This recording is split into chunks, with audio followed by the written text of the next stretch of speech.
Confucius says, "Man who stands upside down has cracked up." Confucius also says, "Man who made mistake on elevator is wrong on many levels." Well, no, actually he never said any of that. Believe it or not, before he became fortune cookie filler, Confucius was actually a serious philosopher. The philosophy attributed to him, Confucianism, defined the culture of China and much of East Asia. Often in the West, Confucianism is seen as an ancient monolithic philosophy, but that couldn't be further from the truth. So I'm going to show you the dynamic evolution of Confucianism throughout history and how it spread to Japan, Korea, and Vietnam.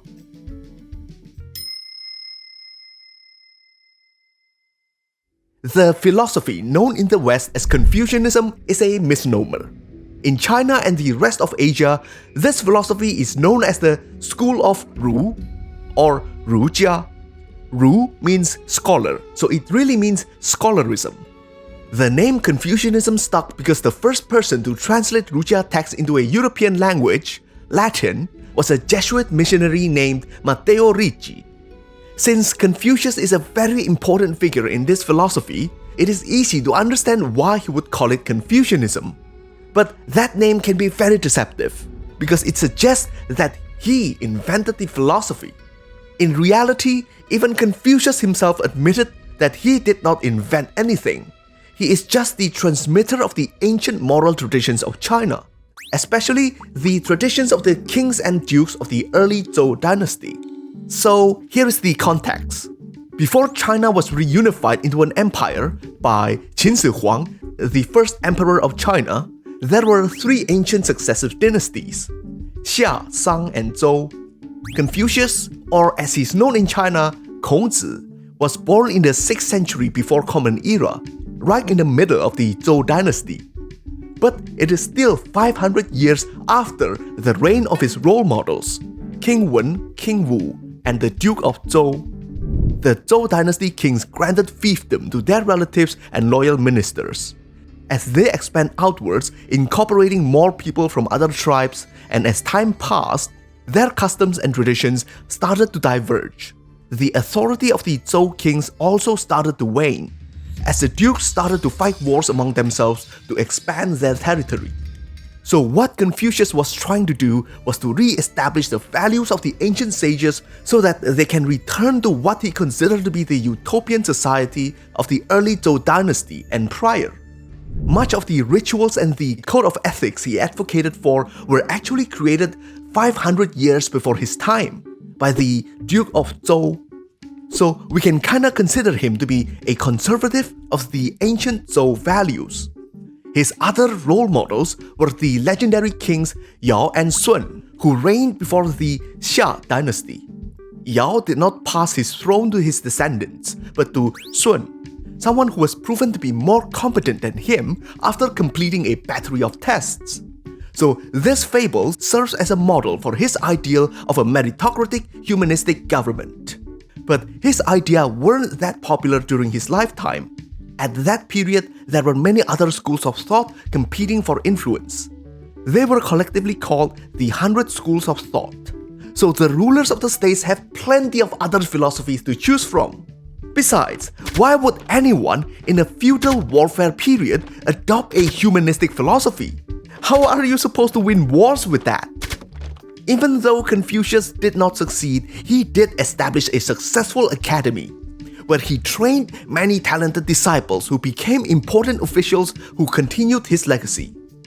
Confucianism only became the official state philosophy of China after Confucius had died.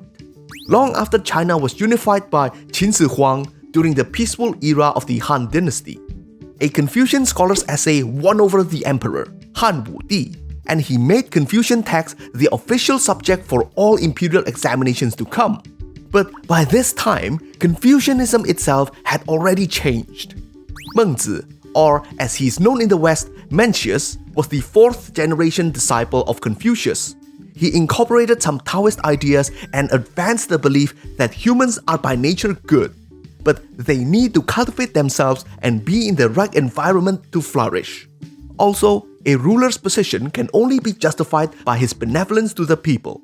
Throughout history, there are lots of factions and schools of thought within Confucianism itself. And we know that a certain school became the orthodoxy when it became part of the imperial examination subject. By then, it basically became a state-sponsored ideology. But that doesn't stop Confucianism from evolving. In the Song dynasty, a new school of thought had appeared, represented by Zhu Xi. He is often considered to be the second most important Confucian after Confucius himself.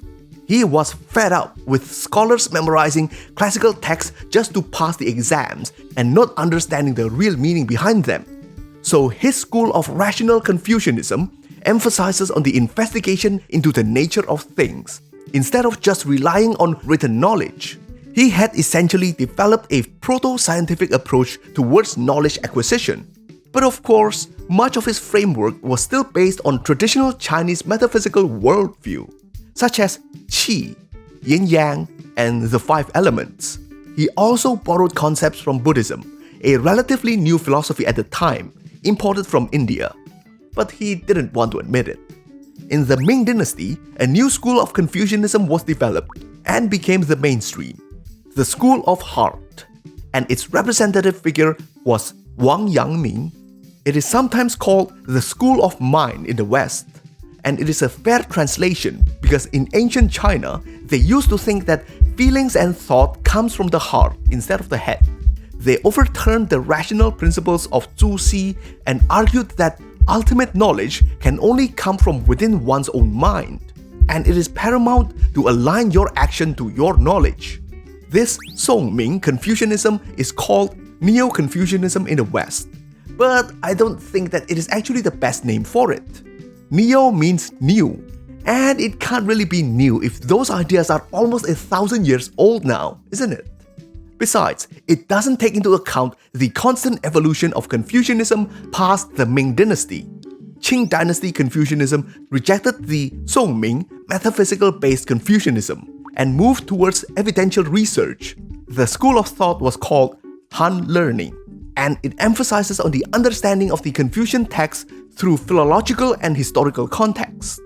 Even today, Confucianism is still evolving, as it is being redefined to remain relevant in modern society. But the evolution of Confucianism is not a distinctly Chinese phenomenon. The rest of East Asia did not follow the development of Chinese Confucianism lockstep. Classical Confucianism was spread to Vietnam during the Han Dynasty, when Han Wuti expanded south and occupied Vietnam, or Nam Viet as it was called at the time. Joseon, Korea was also occupied later in his reign, but Confucianism did not have much impact until later in the Korean Three Kingdoms period. And from Baekje, Korea, Confucianism was transmitted to Japan. Baekje and Japan had a very good relationship back then. But the Japanese did not just adapt to Confucianism wholesale. The concept of mandate of heaven was antithetical to the divine birthright of their emperor to rule. It is unthinkable that their emperor, who they believed to be descendant of the sun goddess Amaterasu, would ever lose the mandate of heaven. So they scrapped that bit. The next round of Confucianism to go around was the Song-Ming Neo-Confucianism. It was brought back to Korea towards the end of the Koryo dynasty by a scholar named An Hyang during the Mongol-ruled Yuan dynasty China. It gained ground because it was used to combat the influence of the Buddhist monks who had become corrupt. By the next dynasty, the Joseon dynasty, it became the state ideology, and they stuck with it. Wang Yangming's Confucianism was considered to be heresy when it entered Korea. In 1460 Lei dynasty Vietnam, Zhu Xi's Confucianism became the state ideology under the reign of Emperor Lei Tangdong. He wanted to model his empire after China's Song dynasty, but the difference in Vietnam is that women have higher position in their society compared to women in China. In Japan, Zhu Xi's ideology was brought in pretty early on, during the Kamakura period. Wang Yangming's idea came in during the Edo Tokugawa period.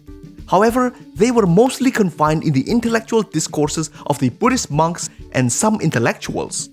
Zhu Xi's idea only became the official ideology after the Kansei reform in 1790. Wang Yangming's ideology was not considered orthodox, but later, during the Meiji Restoration era, it became tremendously popular and fueled Japanese nationalism. Yeah, they believed that the Japanese had special intuition that can tell them what is right or wrong because their emperor is the descendant of the goddess Amaterasu. Some scholars even argued that Japan had become the true central kingdom, since China was conquered by the barbaric Manchus. It's a completely fascinating topic, but I will have to leave it for a future video. So there you go, the evolution of Confucianism, the surprisingly dynamic philosophy.